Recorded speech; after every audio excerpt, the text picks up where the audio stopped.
Hi everyone, welcome to Byte Marx, and joining us today is a very special guest. Say hello to the Kavernacle. Say hello, Kavernacle. Hi everyone, it's good to finally be on this channel. If for those of you who don't know, why don't you introduce yourself and tell us, the audience, a little bit about what kind of channel you have? My channel is primarily, I guess, internet politics and culture, so it covers everything from video games to general trends on the internet and, I guess at the moment, anti-fascist content, anti-reactionary content. But I have analysed a lot of video games, Last of Us, Metal Gear Solid, and Call of Duty, just exploring either the pro-American themes of those things or the pro-socialist themes of those games. So, yeah, today's topic suits me well since, a big, I guess, fan is the right word, although I have my problems with Call of Duty, so excited to talk more about it today. As longtime viewers of the show will know, this channel is very interested in the works of Hideo Kojima. At some point, we will eventually have like a multi-episode series, basically about Hideo Kojima and Metal Gear Solid, and maybe you could be in on one of those episodes. I think it'd be very interesting to get your perspective. So today's episode, judging from the title, as you can tell, is going to be a deep dive, really, into the politics and interpretations of the Call of Duty franchise. For those of you who are under a rock, Call of Duty is one of the largest franchises in gaming. It's basically an annual franchise at this point, almost. There is a new game being made or released basically almost every year now. It's one of the longest running in the video gaming canon, really. And they've done everything from World War II shooters to sort of sci-fi near-future kind of scenarios. It's very difficult to pin down, what exactly the next game is going to be about. But the gunplay and fast-paced shooting is definitely going to be a series staple. So the goal of today's podcast is really to look at the series from the perspective of four games in particular. Call of Duty 1, Call of Duty Modern Warfare 1, Call of Duty Advanced Warfare, and the latest, Call of Duty Black Ops Cold War. So, Cav, why don't you tell the audience what your experience as a Call of Duty gamer is, just as a start? Yeah, so sure. A lot of you probably be a similar age to me, but I'm 25, meaning that I grew up with the peak of Call of Duty, Modern Warfare 1 and Modern Warfare 2.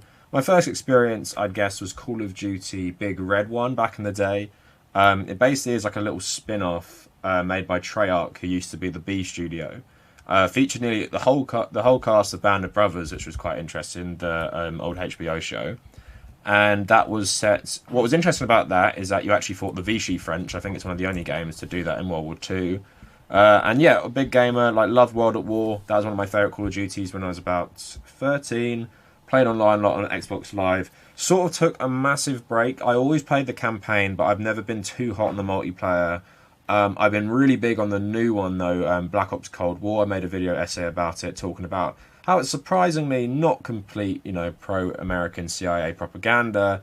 But I've really been enjoying the multiplayer on that, playing it a lot of my brothers during lockdown in the UK.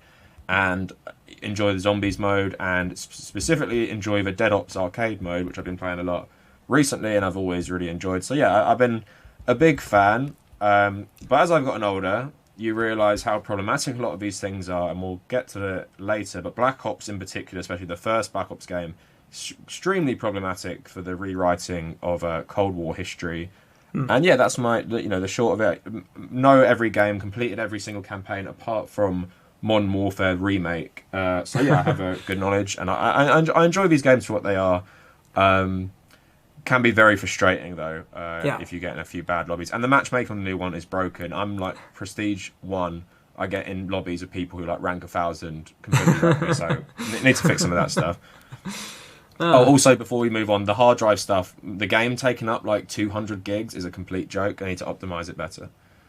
Yeah, we actually kind of have an episode in the works about the scam that is video game optimization, and kind of why the industry has kind of moved away from optimization. And I remember the days when games companies we've really optimized this game. This is a well optimized game. There's no wasted space.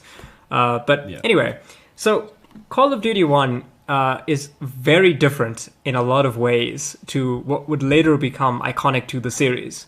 So, from a mechanics perspective, it doesn't have regenerating health. You have a limited amount of, health pickups. You don't have a checkpoint system. You have to save and load, But like story-wise, in a lot of ways, Call of Duty 1 is very more deliberate and in some cases slower paced than like the rest of the series, because it's still very heavily inspired by like the era of sort of World War II nostalgia in a way, right? Medal of Honor, that really directed by, it was involved with Steven Spielberg. It was really like bringing Saving Private Ryan to video games. Is that really accurate? It's been a while since either of us have played these games, but what do you think? Well, it's interesting you also say about Medal of Honor, because the people who made the original Call of Duty were members of the team who made that Medal of Honor you're thinking about, because they wanted to make their own thing. But, I guess you're talking about the resurgence of World War II films inspired probably by Saving Private Ryan and The Thin Red Line by Terrence Malick, and then obviously Band of Brothers, which I already referenced, 2001, I think. Big influence on people in general, and I think... it's a hard one with World War II, because you obviously have the Allies, who are generally, the good guys, Axis, who easily evil people and stuff. But I guess it's like this American-centric view of the war. But credit to Call of Duty 1 in that the Soviet Union have their own campaign. Now, I've only played Call of Duty Classic, which is Call of Duty 1, but it was made for the Xbox Live Arcade. And I'm struggling really to remember the Soviet campaign, but I don't think it's like...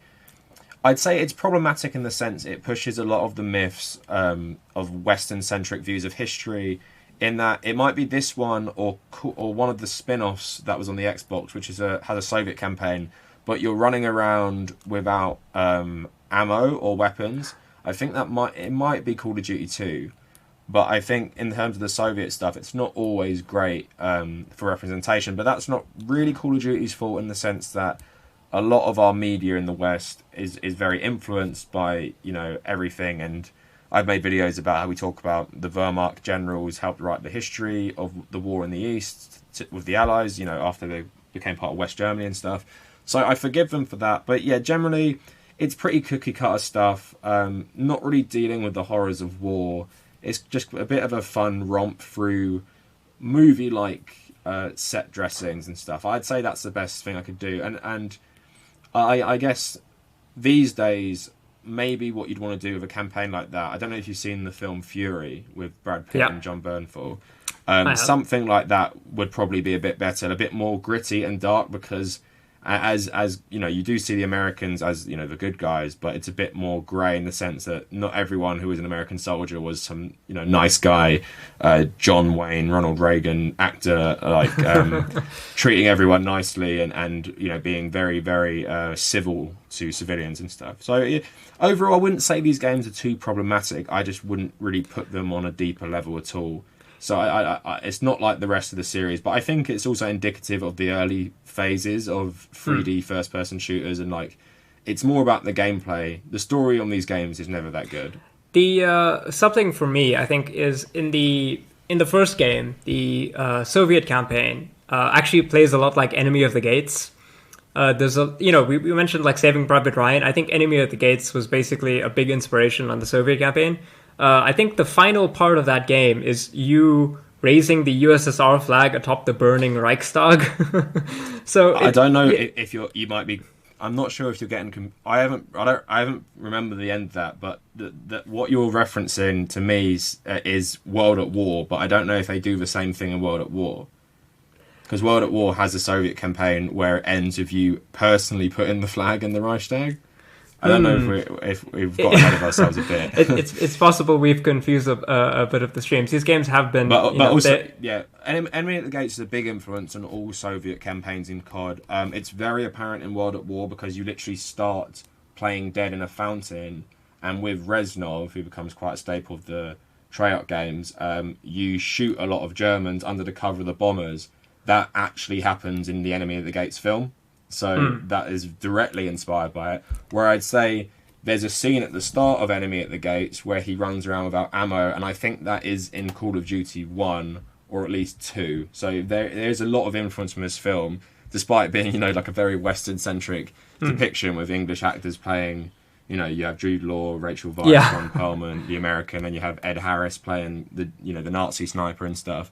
So yeah, it's a very non-Russian version, and I feel just like with that film, depictions of Soviets and the Soviet War does kind of parrot a lot of the myths about World War II from the Western side about the Soviet Union, obviously influenced by Cold War politics. But like I said, I don't think these games are that deep, and I think game development has changed a lot, where it used to be just, guys who are passionate about the games, and sometimes I think they fall into bigger things. Like if you look at the documentaries about Halo 2, and then you think about these games compared to like The Last of Us Part 2 or something, like you have these big writing teams, Hollywood actors, Hollywood people who write on Hollywood TV shows and everything like that. So it's a lot different. So yeah, I wouldn't put too much, saying these are Western propaganda or anything, but interesting enough to just see how they parrot Western history, I guess.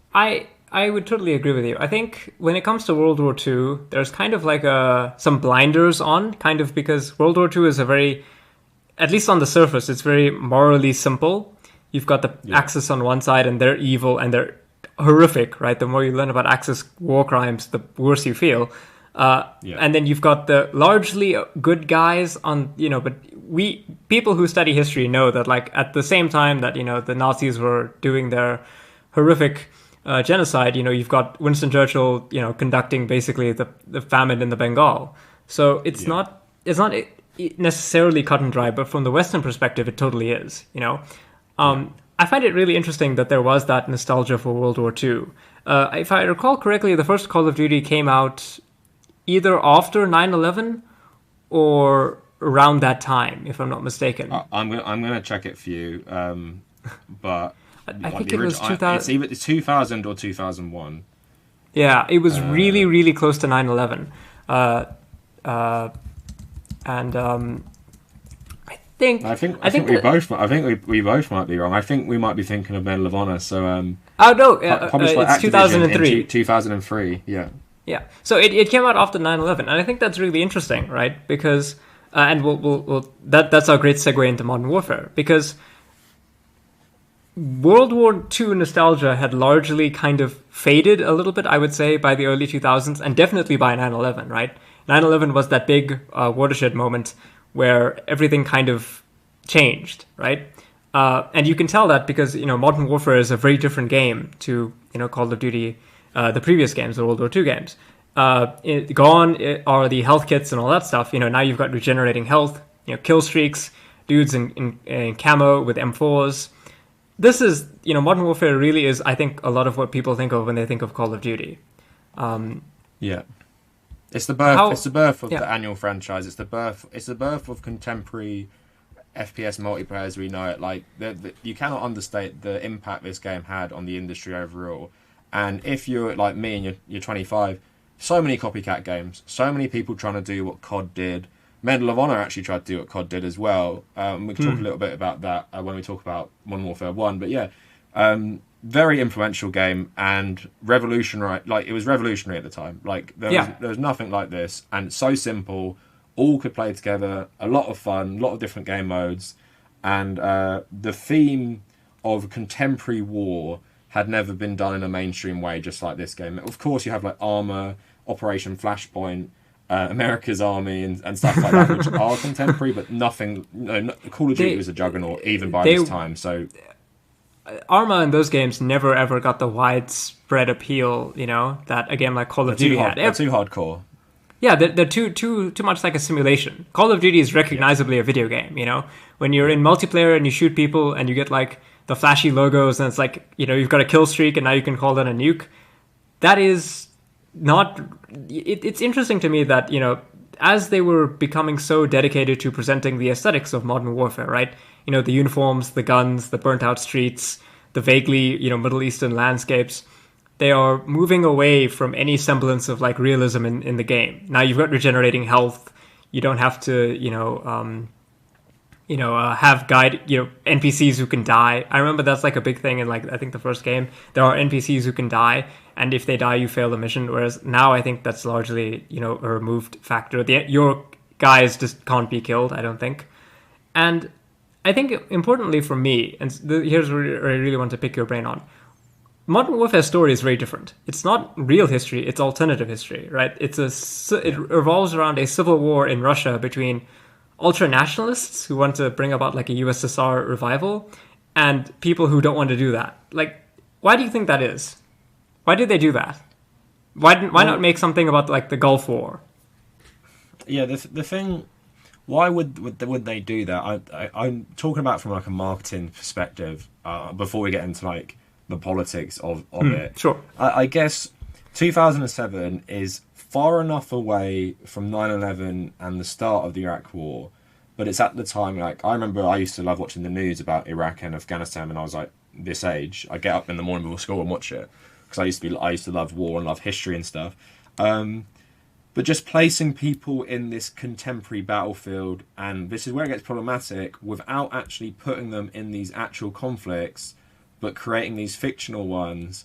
And maybe that's where, like we were talking about before the show, Orientalism rears its head in the nuance it might give people in Russia and the complete lack of nuance it will give this fictional Middle Eastern random country. So I guess that it's meant to be like, look, you're doing what, you know, people in real life are doing now. I guess it has some sort of appeal. And I guess probably at the time, I wasn't, obviously following game and journalism as close, but I'm sure a lot of people had some complaints about the edge. And I think that's the appeal of it. It's the edge. It's you're not only being thrust into contemporary warfare, and Gulf War, like in terms of the weapons and technology, is kind of similar. I know it's 10 years before, so they could have done that. And that's very simple conflict as well. You know, the USSR were even against Saddam Hussein in that conflict. It's very black and white as terms as, you can justify it. The whole of the UN versus Saddam Hussein. But yeah, it's very murky, and I think it's the edge they were going for, and it's the edge mixed with new systems and new multiplayer. I think it's just a nice blend for them to market this game as like, and also, in terms of the edge, this is the first Call of Duty game, one of the first single-player shooting games where your character dies in the middle of the game. The character you play with the US Marines dies in a nuclear explosion. And that just never happened before. It's one of the most, well, at least for the time, it was one of the most detailed depictions of like a nuclear bomb going off. I remember, I think your character's in a helicopter and you think you're going to get away, right? Like, the classic hero before, and then boom, there's a nuke that goes off and you die. And then from then on you play as someone else. You even get out of the helicopter and you think, well, I'm going to survive still, but then you just die in the blast. And I think the whole marketing, these people obviously tapped into something where like I said, the distance away from the controversy, like 6 Days in Fallujah's come back, that was releasing at a similar time, but it was so specific, it outraged people, where Call of Duty is vague enough where it can skirt around the outrage, but I think it's the detriment of its depictions of, obviously, non-white people. This is also the game where they had the no Russian mission, if I'm not mistaken. That's Modern Warfare 2, which right. I don't know if you want to separate that, because I think it's not... Modern Warfare 2 is very different to 1, and I don't think it'd be fair to paint them with the same brush because of the message of that game is actually pretty good, whereas the message of this game is pretty bad. So I might segment that for later. Sure. But yeah, I talk about the politics of this one if you want right now, because this is something I'm quite passionate about. No, of course. Please continue. Yeah. So I made a whole video essay about Call of Duty essentially being pro-American propaganda, and I think the problem with Modern Warfare 1 is that who it chooses, and I think the people who made this game were thinking, let's not get into controversy. So, like you were saying, the ultra-nationalists in Russia, and they've tied this back with the new one, because Zakayev, who is the leader of the ultra-nationalists, is actually working in the Soviet Union when you play undercover as a Soviet spy, and you talk to him and stuff. So they've tied it back. So he is clearly very, very passionate about the Soviet Union. But in Russia, it's a civil war. There's nuance. There are good Russians and there are bad Russians. But they're Russians at the end of the day. So it's kind of like mixing this hope for Russia, maybe after the Cold War, of like Boris Yeltsin, IMF going in there trying to make it a very capitalist economy, as like this is the good Russia. This led by this guy called Kamenev, where the bad Russia is a return to the Soviet Union. Now, I guess it has overtones of like fascism and stuff, but at the same time, it plays into like a bit of Red Scare sort of stuff, like bad Soviet Union coming back. But then in the Middle East, I think it's the most problematic aspect. It takes a lot of the aesthetics of several Middle Eastern countries and blends them into one. So in my video, Al-Assad, who's the leader of the people who do the coup in an unnamed Middle Eastern country, very much looks like Saddam Hussein, maybe like a younger version of Saddam Hussein. And he's working with Zakayev as well. But then you go into there, it looks very much like Middle Eastern countries like Iraq and Kuwait and stuff. But it has no name. And then the enemy you're fighting, you don't understand much about them, their causes, who they're fighting for. Their flag is like two swords and a star. So to me, I said it looked like an Angolan flag mixed with a Saudi flag. And it's just it's like a playground for you in the Middle East during a time of great upheaval in the Middle East and US imperialism in the Middle East. And there's no nuance given. Like, why did they do a coup? Why do they hate the Americans? What is the geopolitics of that region like? Are there any good guys here? Like, is there a rebellion against these guys? You see some people fighting against them at the start when you're getting executed as the former president of that country. But again, there's no nuance given there. And it's very interesting because at the same time, if we look at the politics, there are lots of people in Iraq who fought, and Afghanistan, who fought with the Americans and the British. People who were promised citizenship to those countries. People who were even former members of Saddam's army that joined militias that then helped the coalition, because the coalition promised them like equality and jobs with the new government.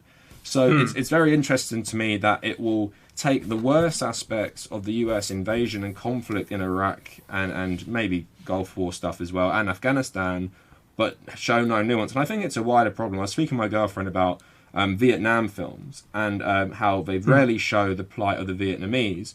And I said, even weirdly, the South Vietnamese, who are on the side of the Americans, I think I've seen 2 South Vietnamese characters in multiple Vietnam movies I've seen, and their depiction is always negative.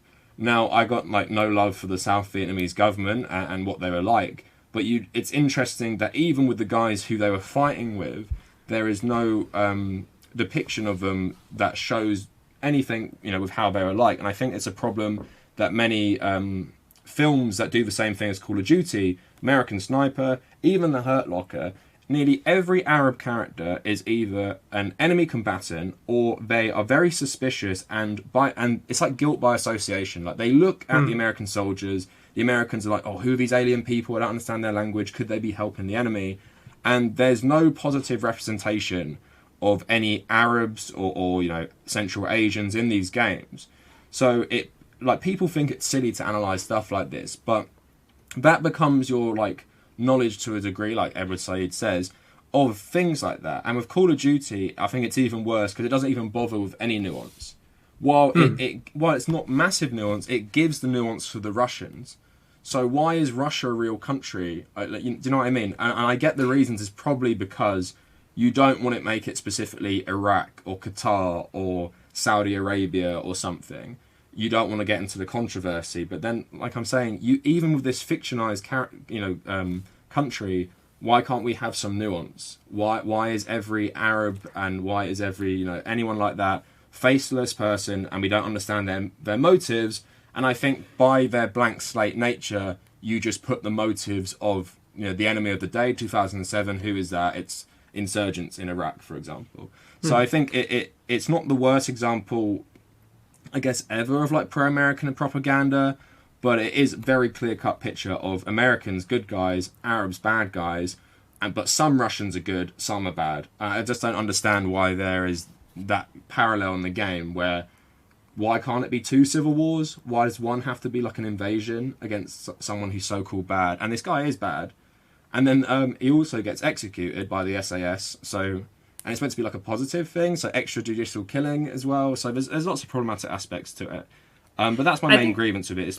It's pretty similar to the movies from the time as well.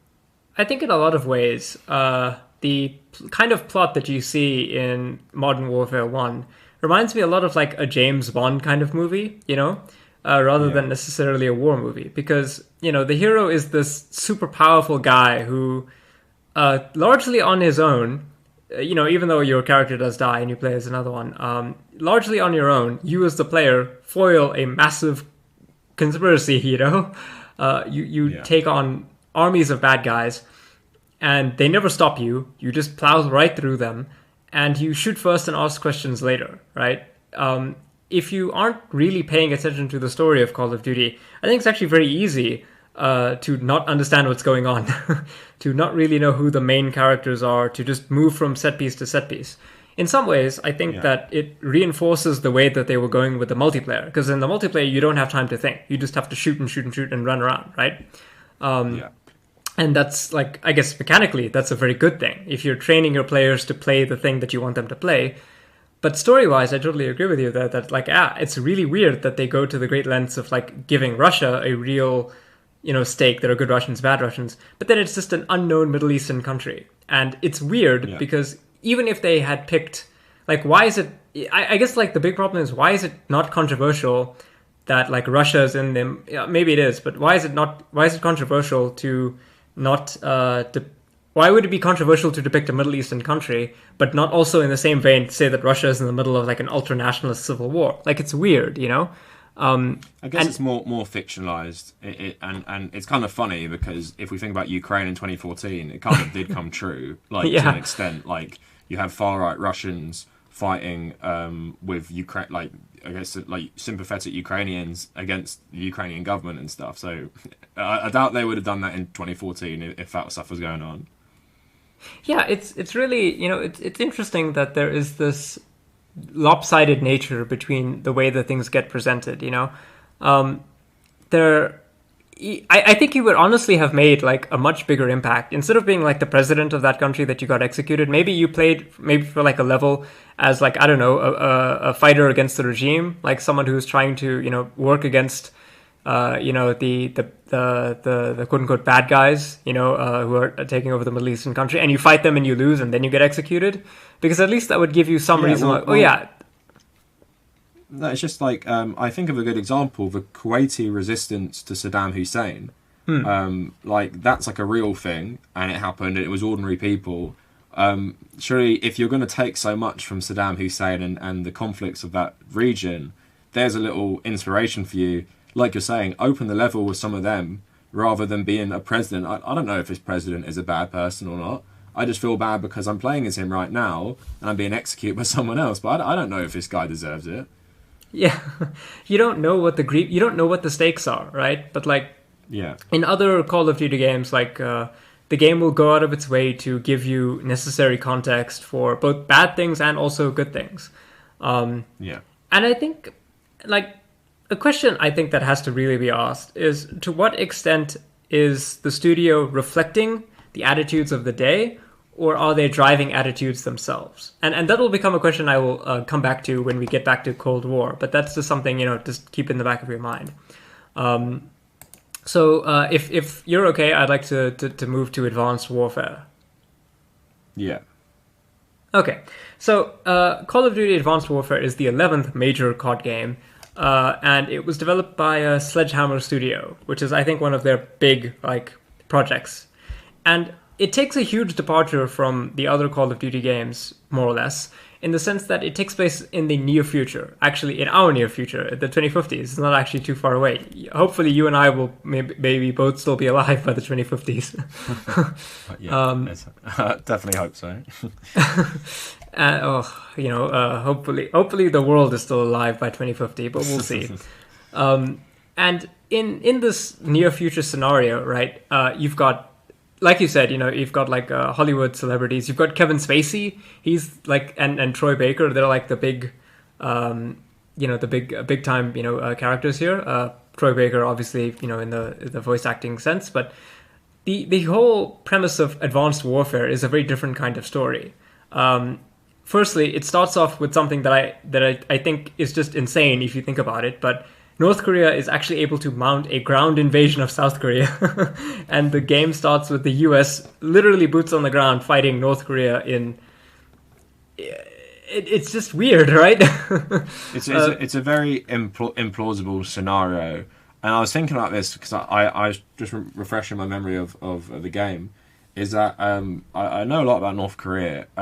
You could not just... If North Korea wanted to invade South Korea, it'd be like an absolute bloodbath. And if they really use their potential, like the chemical weapons they have and like other stuff, it wouldn't be as straightforward as this. But yeah, it's an implausible scenario because I feel like if that happened in real life, especially in 2050 where China's more powerful, it seems like that'd just be like World War III. Do you know what I mean? It's like, it's a very like one-off conflict in this game, and it's kind of like a weird thing. Just like, oh yeah, the North Koreans are invading, you've repelled them, and that doesn't like completely change the whole world, even if you won. Do you know what I mean? It's a very, very, very big conflict to just throw your character in and then just have it over in like 20 minutes.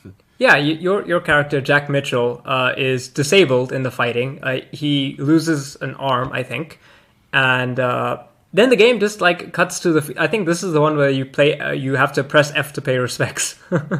Yeah, it's the main. Yeah, it's such a weird sort of disconnect because you go from potentially a conflict, as you said, that could start World War III, right? North Korea is allied, in many respects with China. China is a global, hegemonic power, or at least it's on its way there. Certainly by 2050, it should be on its way there. And the idea that an invasion of South Korea would not somehow like fundamentally, bring about, World War III, it's kind of crazy that you just go from that moment to, your friend died, now you have to push a button to pay respects to him. It's very strange. But the other thing is, of course, the real bad guys of advanced warfare aren't actually a nation state. It's, once again, various sorts of non-state actors.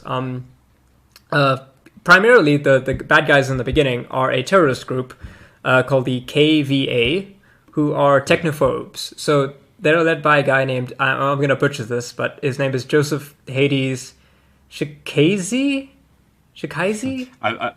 We'll just call him Hades because I think that's what they call him in the game. That's a cooler name. We'll just call him Hades. Yeah, and so Hades leads the KVA doing like multiple serious terrorist attacks. They cause like nuclear disasters, including in the US, which is again also Detroit is basically like completely destroyed by nuclear waste and stuff. Yeah, it's insane. And rather than somehow the United States government instantly obliterating this terrorist group, they have to rely on a private military company called Atlas to fight the KVA. And it's like, don't you think this is very strange? Like, just the setup for this is very politically detached from, even some of the real world elements of like Call of Duty Modern Warfare, right? Yeah, I'm trying to think about this game in like a political way, and I think a lot of the other like for example, I was saying Modern Warfare 2's message is about like false flags. Like General Shepard essentially uses the nuclear disaster from the first Modern Warfare to incite an invasion by Russia, or like he helps an invasion by Russia. That's the no Russian thing you're talking about, to get people to sign up to join the military to fight this fake war, basically, and that's his goal. So that's like pretty political. It's pretty black and white as well. Like, this is the bad guy. Whereas this game is kind of like all over the place, to the sense that Kevin Spacey turns out to be the bad guy. He helped this terrorist group to do these attacks. He knew about them, didn't stop them, so he knew he could profit off it. And in the chaos, the rise to power of this giant corporation. So I guess I don't think this game is very deep, but I guess some people could say it has an anti-corporate message in the growth of private military companies, how they could maybe, with the way the world's going, unregulated capitalism, and how in bed these Blackwater is a perfect example of a PMC that's totally in bed with the state, and I think the leader was Betsy DeVos's either relative or like brother-in-law Eric Prince. Eric Prince, yeah.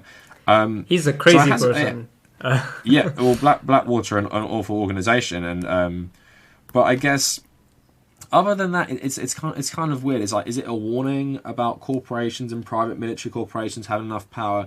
I guess Hideo Kojima does it a lot better in that I think what's wrong with this game is depicting one corporation as nearly controlling the world. Essentially, they declare war on the world at the end. It's pretty ridiculous. But like, I don't think that's like this game is just not very realistic in the sense that Hideo Kojima depicts the future. Well, it was Metal Gear Solid 4's future, but it's not the future for us anymore. In the sense of the war economy is multiple PMCs basically making war as a business, and it starts. Metal Gear Solid 5 does this as well, and they sort of have a reason to perpetuate conflict. And they do the dirty work of various governments, and them becoming the main source of the economy. That's more interesting than to be like, oh, here is one corporation led by this madman Kevin Spacey, who's just being Frank Underwood from House of Cards, and he'll let all these awful things happen to take over the world essentially. Because he thinks it's a pretty like standard story of corporate exploitation and a madman who's unrestrained by governments because he's in a corporation that's so powerful no one can stop him. You see, the thing that stands as odd to me, right? It's not that the series is incorporating sci-fi elements, power suits and whatever like that. That's fine. Call of Duty was eventually going to do that, and I actually kind of like Infinite Warfare because it is very detached from a lot of real world politics, and it's a sci-fi game, and I like sci-fi games. But I think the thing that stands out to me, the space one, yeah. I was a big fan of. I love the space one. Yeah, I love. I was a big fan of Halo. I still am. So like games that I like Halo, I love Titanfall. Titanfall is one of my favorite shooters, especially Titanfall 2. But I think the funny thing about this whole thing is that Kevin Spacey. I'm just going to call him Kevin Spacey. I know he's got like a name, Jonathan Irons. Jonathan Irons, yeah. But he's Kevin Spacey. Come on. Yeah, and knowing what we know about like all of the abuse allegations, I think it just makes it even funnier. I think Troy Baker has made a video about it being weird to work with Kevin Spacey recently.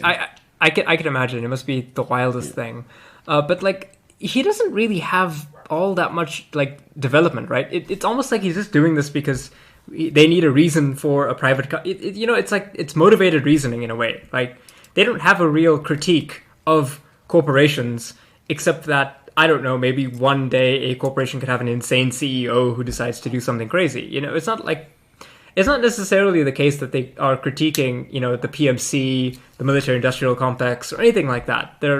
It's all very aesthetic, and I think really, that kind of represents a lot of what Call of Duty had become at this point. It had become a game a lot primarily driven by aesthetics, not really like why did they cast Kevin Spacey? Like because he's a big famous actor. There are probably plenty of voice actors who could have done as good, if not better, jobs as a villain. But it's spectacle. It's spectacle warfare, and I find that very interesting because at least the first Call of Duty is, well, maybe it's in the same way, but it doesn't really want to say anything because the moral conflict is simple. And then you had, like you said, with Modern Warfare, adopting elements of real world conflicts to give it more grounding, right? They're talking about real sorts of plausible things. But now they want their cake, and they want to have their cake and eat it. They want to have a game that maybe, quote unquote, uses potential or plausible or more serious elements, but they don't want to commit to actually making that substantive. Is that fair, do you think? Or am I off the mark?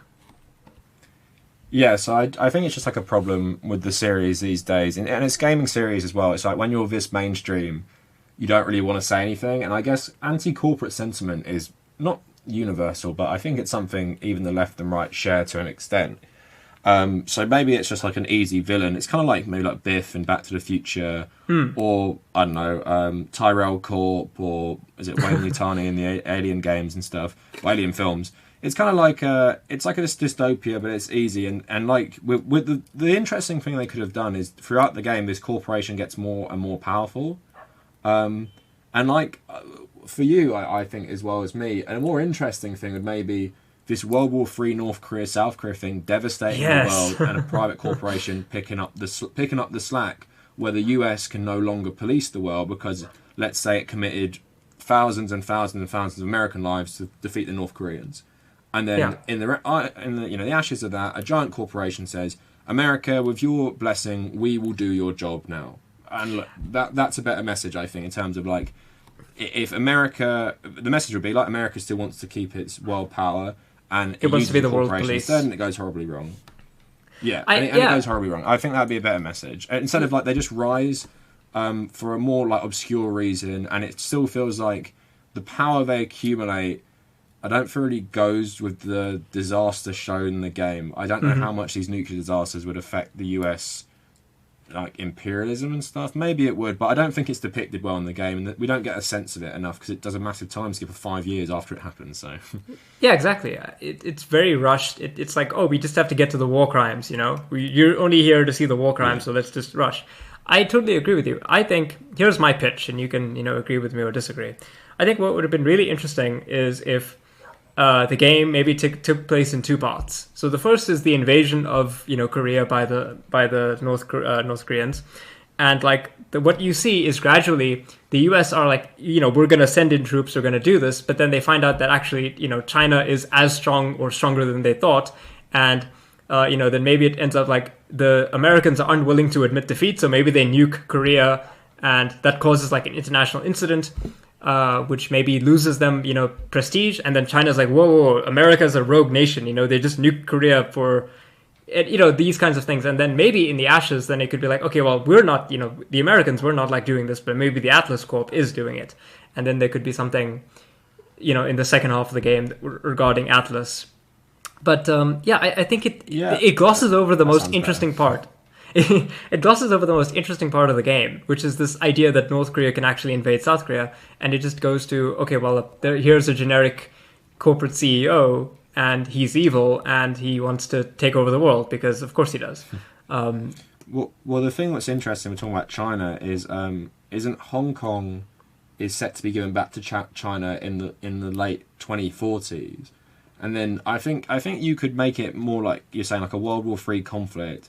And then, Atlas rising in that. Or, like, maybe if they both destroy each other, the Chinese and the Americans, maybe Atlas is, like, as a corporation, takes clients from everywhere, and through working with everyone, it becomes, like, this dominant world power in its own right, essentially. Yeah. I think it's more... It's weird it's so American... It's weird Atlas is so in bed with the Americans and then go to war with them, but still somehow become the biggest corporation on Earth. Yeah. You're totally right. It's strange that Atlas is both in bed. It has to be in bed with the U.S. government, right? There's no way a company like that couldn't be, in bed with the defense, with the DoD, the Department of Defense. But at the same time, they literally bite the hand that feeds them because they go to war with the U.S. government. It doesn't, it doesn't make sense. Whereas I think like maybe there was like a nuclear war, a limited nuclear exchange, and maybe the UN finally decides, okay, we have to do something, major, and then they form maybe Atlas, so they start like an Atlas initiative in the UN, and then it ends up going out of control. And then maybe you can ask a more complicated question about like geopolitics. Was a question that I think would be really interesting to explore, maybe in a video game, of course, but like maybe the failure of mutually assured destruction. Maybe like the game could play with the idea that mutually assured destruction is maybe too fragile of a policy to work in like a near future where nuclear proliferation is even worse than maybe it was back in the days of the Cold War. So speaking of the Cold War, the last Call of Duty game that we have to talk about, and the most recent one, is of course Call of Duty Black Ops Cold War, which is too long of a name. So you've played it. So why don't you? I've seen you've done some videos about it. Why don't you introduce the game? Yeah. So I want to talk about because this is a direct sequel to Black Ops 1, which is really strange because there's two other Black Ops after that, and Black Ops 2 is also a direct sequel to Black Ops 1. So Black Ops Cold War is essentially sequel to Black Ops 1 set in the 1980s. Think of movies like Spy Game with Brad Pitt and Robert Redford. It's all about Europe. It's all about East Germany, West Germany. It's about the Soviet Union. It's about this type of stuff. Now, I think this game is fairly... I wouldn't say balanced is the word. This is what I made the point in my video. But let's first describe what the first Black Ops is before we talk about why Black Ops Cold War might be slightly better. So the first Black Ops is essentially a romp through the CIA's doings between 1961 and 1968, and you do the Bay of Pigs, you shoot Fidel Castro's double, then Fidel Castro, twirling his mustache, sends you off to a Siberian prison because he hands you over to the Russians. You get tortured in that prison, brainwashed essentially, come back to America, fight in the Vietnam War. And it has a lot of problems, like I said, with Orientalism in the sense that there are no South Vietnamese, there is no humanization of the communists in Vietnam. They're just, things for you to shoot, and they're all pretty evil and crazy. You see them killing civilians. Very ironic, you see the North Vietnamese killing civilians, but you never see any Americans killing civilians. Even though people like John Kerry, who was a former Secretary of State, said it was, war crimes basically the order of the day in Vietnam, and so much documentation of this stuff. If you read books by Vietnam veterans, they'll say they'll be shot once, they'll be, shot at once, and then they'll napalm an entire village or artillery an entire village. It's like crazy to even depict the conflict like that. And obviously it's just framing communism bad, CIA, not just Americans, CIA good. Now, that is super problematic, and in terms of Orientalism, these games are good with their history in the sense that, fairly accurate in the time and place, really bad with who the good guys were. So CIA in the Cold War, one of the most evil organizations, but that's why I appreciated Black Ops Cold War a lot more as a direct sequel to the game I just described. So your handler is this guy called Russell Adler, who looks like Robert Redford. Yeah, he does. He looks like him a lot. But basically the story of the game is you are some no-name CIA agent. You actually get to choose his stats, choose his background. Were you in the KGB and defected? Were you always in the CIA? Quite cool change. A lot more stealth, a lot more spy stuff. There's a cool level in East Germany. And then, you're working with people who are defectors, and you've got to decide if they're really on your side or if they're tricking you. So it's pretty cool. But then the big twist in the game, so massive spoilers if you want to play this story, big twist in the game is that you actually... one more thing to say. There's an organisation called Perseus. It's like a shadowy organisation that aims to influence the actions of the USSR. So in that way, I guess it's trying to maybe not paint the USSR as completely evil and that there's a shadowy organisation doing this stuff. But it turns out you'd always been a member of this organisation, Perseus, but you'd been brainwashed by MK Ultra to think you were American to help the CIA find out who this Perseus guy is. Now, at the end, you have a choice. Do you help the CIA? Because Perseus... And the main story actually is Perseus are going to set off all these hidden nuclear bombs the US had planted around Europe in case Russia invaded. So it doesn't paint the CIA in a good light. This didn't actually happen in real life, so don't think it did. But yeah, in the game, they have secret nukes all over Europe, like under Paris, under London, ready to detonate if the USSR invade. Now, your choice at the end of the game is stop Perseus from doing this, or lead the CIA astray so Perseus can do this. Secret ending is if you do some bonus stuff in the main campaign, you can actually help Perseus and kill all the CIA and then detonate the nukes.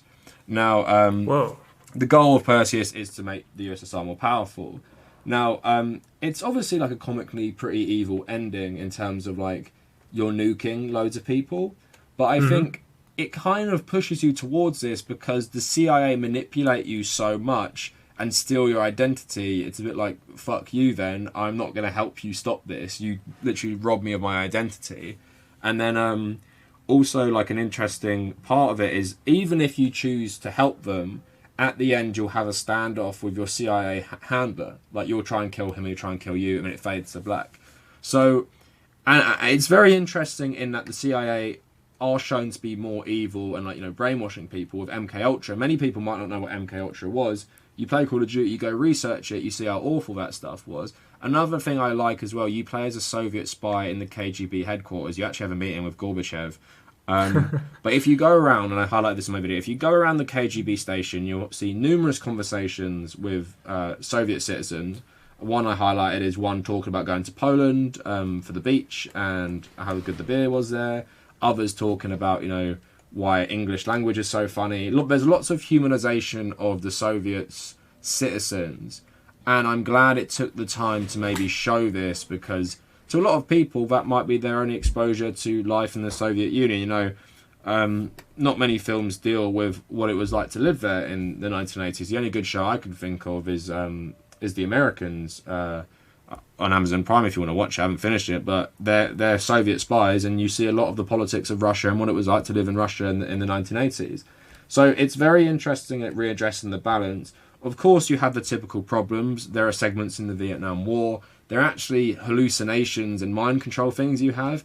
I don't think it makes it that much better that they're just cannon fodder for you to shoot, and you might think Vietnamese communists bad. Let me just kill them a bunch of times in this like hallucination sequence while not actually understanding why they fight. And I just think that's a general problem that's not outlined enough.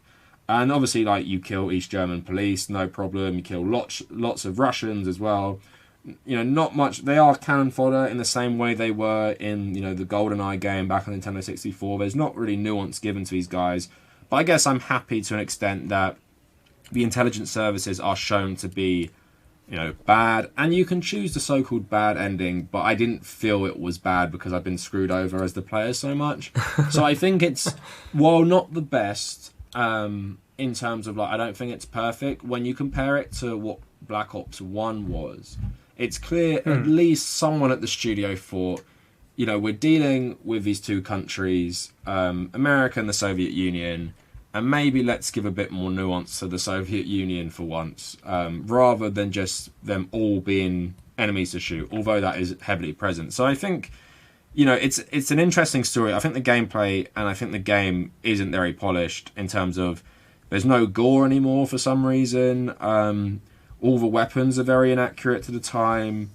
The levels are not as bombastic. I feel like it's very safe, and I think because of COVID, and apparently what actually happened is this game was not actually meant to be Black Ops. It was meant to be just a game set in the Cold War.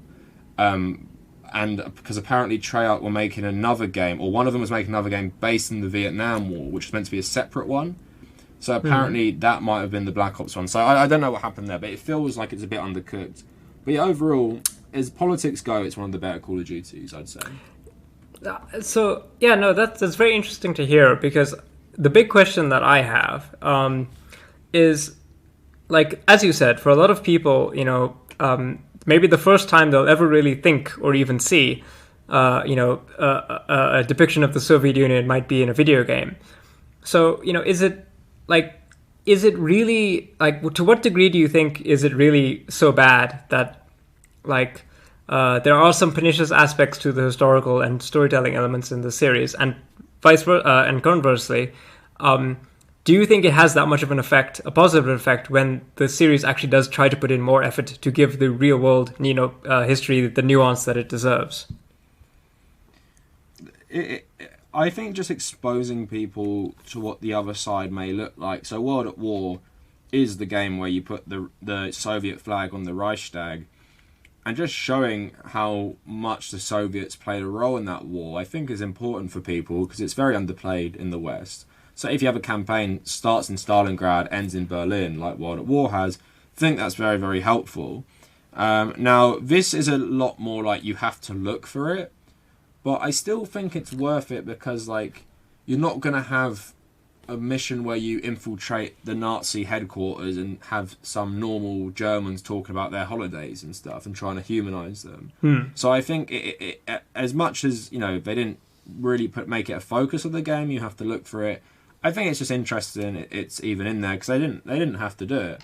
So, yeah, I think it's an okay exposure. I don't think it's going to make anyone pro-Soviet, but the thing about real life is, like, people live in different systems, and they're not all, and some are more authoritarian than others. Others are oppressive in a different way. Like, I'd argue the capitalist system of America and Britain is oppressive in a different way to, somewhere like Cuba, for example, that might not have as many, freedoms civil that we liberties, seem to care about. But it's just, if you go to a place like Cuba or Vietnam, if you go to loads of places that you have certain, like, preconceived notions of, I think a lot of them will get, like, quickly swept away when you see people can be happy without being just like you. And I think that's why it's important with films and even video games to show people are just people. And even if the Soviet Union, for example, Treyarch think they're the worst government that ever existed, just like with China right now, there are real people in China who are just living their life.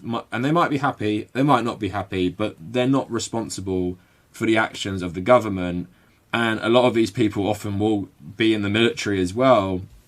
So just maybe showing you a bit of nuance in the sense that, I've argued with people before about the Soviet invasion of Afghanistan. A lot of those Soviets were conscripts. A lot of them were never their families were never told where they died, and it's like Many those of them, people were just not. Yeah, go. Oh, I was just going to say many of them were from Soviet satellite states as well. Yeah, lots of them from the Asian countries and stuff. But it's just I feel like it's important. No, it's agree with important you. to show it and stuff. No, I totally agree with you. I think that I don't think like there's a hard pipeline between like Call of Duty and like the alt-right. I don't think that's true. I think Call of Duty is going to reflect a lot, in a large part, the way that we as society think about history and stuff like that. So if it comes out as being, mostly pro-Western, mostly anti-Soviet or whatever, that's largely because society as a whole is that way. And I definitely agree with you that it is very good of them to do these kinds of things. Like one of the unusual things, of course, about the first Call of Duty is that it gave you a Soviet, British, and American perspective at a time when it could have been really easy to just make another American, perspective game. And it's important to give other people perspectives, but Call of Duty has a problem with applying that standard equally, applying that standard to, freedom fighters in the Middle East, applying that standard to the Viet Cong, or the North Vietnamese in general. And I think it's that issue that Call of Duty really has to grapple with, if it is to become something a little bit more than just a spectacle annual franchise, a spectacle shooter annual franchise. Yeah, with the history stuff, it's weird because the marketing had like Yuri Bezmenov in it, and this guy, the far right, Love, and I was like, and it had like Ronald Reagan in it, and I was like, oh my god, like this game is going to be awful. But then it's really surprising that the actual game was really not like that, and it's not like all propaganda for Ronald Reagan and anything like that. He's barely in it. But like you were saying, it's like with the Cubans and with the Vietnamese especially, I find it quite sickening in the sense that like here are two countries that have really suffered from the US. And Vietnam had a sanctions on it after the war. Cuba still has an embargo. I don't like depicting these guys as just totally evil, and Americans have a problem with this. All right, if you don't like Fidel Castro, that's whatever. Fidel Castro is not as bad as George Washington. Do you know what I mean? Like, there's no comparison there. George Washington is so much worse than Fidel Castro. George Washington, Ronald Reagan, all these presidents are worse than Ho Chi Minh and Fidel Castro. And, there's a reason people in these countries, they toppled, massive, states that were backed by the US. They didn't do this because no one liked them. And it's just, these people are very, and, Ho Chi Minh compared himself to George Washington. It's just interesting that we're not taught about these people, and they suffered so much for the countries they now have. Like I've fought with people who said they're on the left that say Cuba and Vietnam were better off under the capitalist systems they lived in. I was like, what world do you live in? These, just because they were Western aligned, these were awful systems. That and I'm reading Che Guevara's book right now. The peasants risk all their lives for helping these guys, and then they get like executed by the regime and stuff. Like, it's just amazing that we have stories in the West about revolutions, French Revolution, American Revolution, very positive things by all accounts to everyone. But when the Latinos do it, and black people in Cuba, and when Asians do it, apparently it's the worst thing ever, and they're genocidal maniacs because they're communists. Whereas capitalists who would do a revolution and then, like in France, like reinstate slavery, or in America, do genocide against native peoples and keep black people in chains, that's a really positive thing. Like, it's just an important thing. You've got to see other cultures' perspectives, and I think that's why Edward Said's Orientalism is so good at showing you how myths about certain peoples and cultures is spread by the dominant world power because they don't have any power to respond. Like Vietnamese film industry, game industry, Cuban film industry, game industry, essentially non-existent. American and British industries totally dominate the whole world. Maybe you have some Chinese, Korean and Japanese in there as well, but that means your perspective of the world is influenced by the people who can get the top roles at the industries in countries that are dominated by essentially white Westerners. Yeah, it's a culture industry that turns people. It only ever presents one side of the story. It it doesn't really give the people, the victims, the necessary context that they deserve. It doesn't humanize them in a way that human beings all deserve, and it does it in a way that only ever really reinforces, the perspective of the powerful, and that's not very good. that's it has all terrible consequences, I think. Here's a very relevant example. Thank you, for sharing your perspectives, because I think it's very. Sorry. Okay. I was just going to make the point before we ended in terms of like a relevant example, just to end it all, is that 6 Days in Fallujah is coming out, and the developer of that game said, we're going to have a bit where you play as a civilian in Fallujah, but no one wants to play a whole game like that, so that's why we're not doing it. So it's a nice justification for not telling the story. Like, we have so many FPS games set in Middle Eastern countries. We don't have any first-person games set in the roles of a civilian experiencing the horrors of war done on their home. If you actually wanted people to play your game and it to be a success, even from a capitalist marketing standpoint, that would probably be a better route to go. It's also just better because where is the last game where I played as an Iraqi civilian in the Iraq War?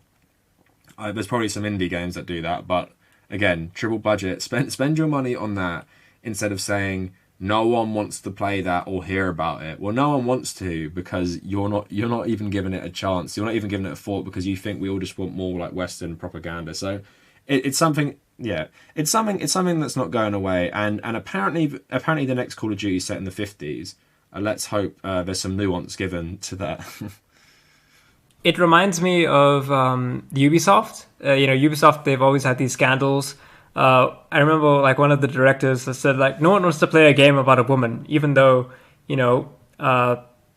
women have been historically assassins. They make games, and the director was like, no one wants to play a game that's got a woman in it. Well, maybe that's because you don't want to make a game that has a woman in it. It's always a convenient excuse. I think a lot of the times it's from the higher-ups, because I know the developers of the last 2 Assassin's Creeds wanted to make the woman the only playable character.